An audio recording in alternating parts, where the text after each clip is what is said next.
Welcome to the channel, and I just wanted to do a quick simple video on some game knowledge I see a lot of people lacking while I'm out there on the front lines. Whether it be because the game doesn't talk about it directly at you or really at all, or you just simply don't have the experience.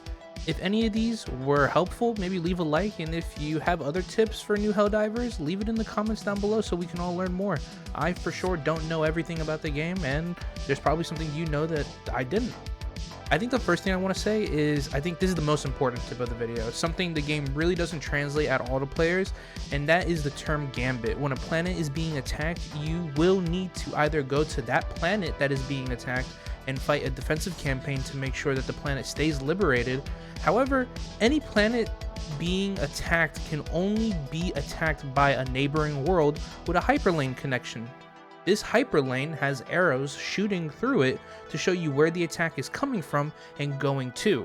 This shows you the hostile planet that the attack is coming from. Now you have two options: defend the planet or attack the attacking planet and liberate it, ending the attack on the subsequent planet instantly. Sometimes this is a viable option and sometimes it isn't.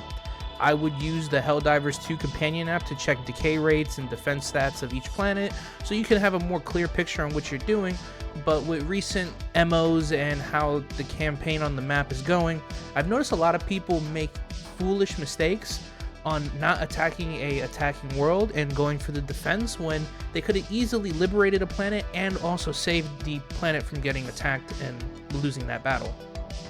Now, side note, because this is going to apply to the Akmar situation that was really having 6 worlds being attacked.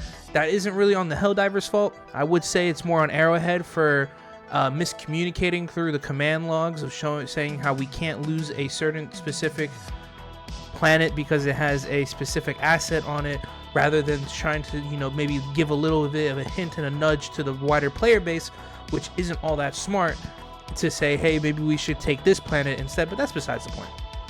You should just learn what gambit is and the term and the strategy so that we can be more effective out there when we're going on our galactic war. A second tip I've noticed a lot, especially when I'm playing on like bugs, is that people don't clear nearby nests. Something I don't think many people even know about. But when you're doing the main objective, there's usually a nearby nest just as you go up in difficulty, because there's just so much shit on the map. I'd strongly recommend it if you could to take out that nearby nest. It can add additional patrols to will most likely path near you while you're doing the main objective. So when you're doing the main objective, that objective usually, not always, but does tend to spawn aggroed cells on you. So like if you're doing a defend the flag mission, obviously there's going to be a bot drop or a bug breach, and then usually with other objectives they'll just literally just have them spawn off screen and walk straight into the objective, which will instantly get aggroed towards you, which you're supposed to fight. Now what tends to happen, I notice, is that since those nearby nests or outposts also spawn patrols, you have situations where the patrols will be pathing a certain way, but that pathing, since it's nearby the main objective, will then kind of incidentally while you're fighting also aggro the patrol, which will then call in a bot drop or a bug breach, because it's kind of like their thing is that when they get alerted and you don't deal with them in time, they'll call in a reinforcement. So if you have the time, it's not that bad, like just hit the nest nearby, because it'll just free up your ability to move around the situation and probably lessen the amount of shit that's going to spawn in to deal with you. Another thing I've noticed, and this is something that personally, all right, I know I can come off as fucking anal, crazy mind crazy, like insane about this.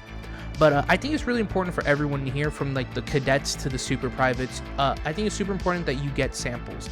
With the DSS being finished now, obviously everyone has an incentive to collect samples because you can donate them towards the DSS.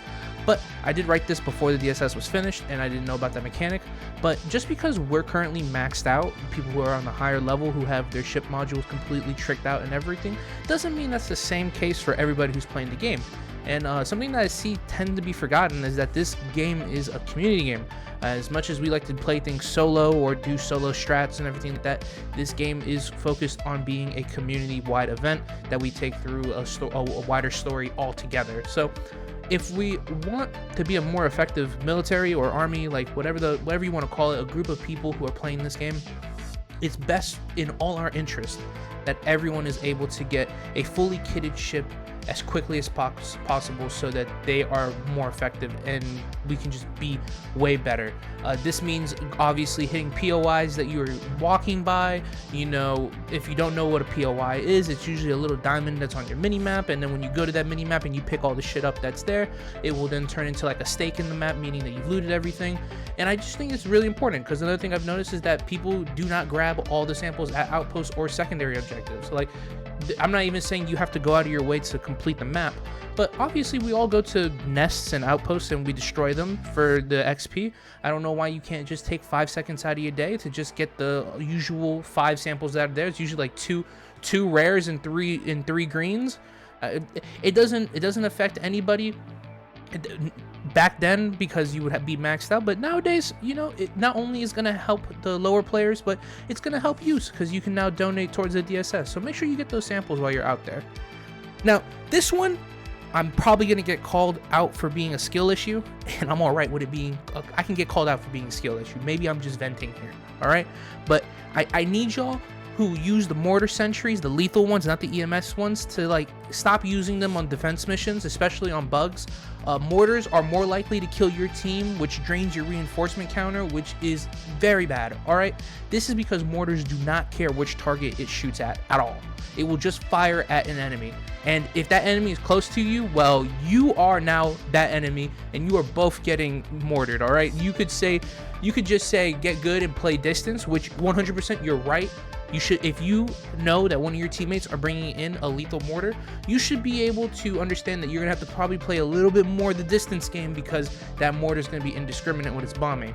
But on those smaller maps, and especially with those eradicate missions with bugs, that ability for them to close the distance on you, and already the map being microscopic, you should really think about what you're bringing in before you bring in a mortar. All right, just please, you'll save a lot of people some headaches. Last tip, and especially for bugs, if you're being swarmed or need to slow down bugs like warriors or alpha commanders, brood commanders, and so on, I don't know if you know this, but remember, you can shoot their legs actually to severely slow them down. I know it is tempting to shoot their head, however, with commander bugs, they can operate for quite some time without a head, giving them the ability to one or get another 2 hits off, which could lead to your death. So always try to knock out at least 1 leg or 2 legs on the side, just so you have some breathing room and you're not getting swarmed by the absolute metric shit ton of bugs that can spawn in on those higher difficulties. I'll just throw this bonus one in there. When it comes to artillery, most artillery, from my understanding, has a 50-meter radius. And while it is random, like a 380, and you could roll the dice. I'm not saying don't have fun and roll the dice, but you can, you know, if you roll the dice and you lose that roll, you're dead. So just if you don't even want to worry about that and you want to just wait out the barrage, be at a 50-meter distance. As long as you're out of that 50 meters, you're fine. All right, just be like around 60 meters. Give yourself a 10-meter buffer just in case I'm wrong, but I'm pretty sure it's a 50-meter radius.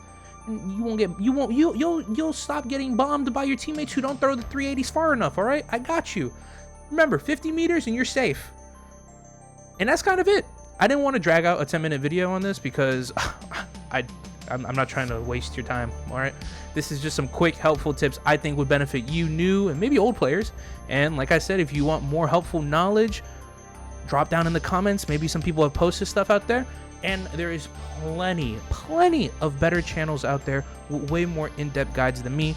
And honestly, if you want that kind of content and you want it from me specifically, leave a like and a comment, and I would greatly understand that you would like that kind of content from me. But besides that, good luck spreading managed democracy, and I'll see you on the front lines.